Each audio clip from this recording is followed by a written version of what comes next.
3 people are dead. A woman has critical injuries after a man went on a rampage in suburban Melbourne before being shot dead by police. Authorities describe the attack as absolutely random, with no indication of any link between the attacker and the victims.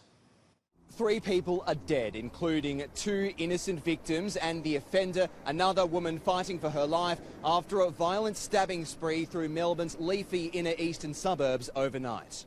The rampage began at Jolimont Station in East Melbourne just after 10:30 p.m. The offender struck up a conversation with 2 protective service officers about what train to catch when, without warning, he slashed one with a knife. That officer is now in hospital with lacerations to his arms and upper body and will undergo surgery later today. He is stable and expected to survive.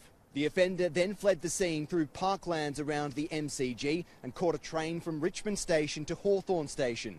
There, he approached 2 women who had just arrived home at Cotham Road and were getting out of their car. He attacked them with his knife. 1 woman was killed, the other was taken to hospital when paramedics were called. She's still fighting for her life. The offender then continued by foot towards the suburb of Kew. On Cotham Road, he began an altercation with a man who he then stabbed. Police and paramedics arrived a short time later after witnesses reported a disturbance. He was hospitalised but succumbed to his wounds there. By this point, there had been a massive surge of police resources in the area. Officers encountered the offender in Walton Street, Kew. They asked him to surrender and attempted to subdue him with non-lethal means. He wouldn't cooperate, and at this point, police produced their weapons and killed him.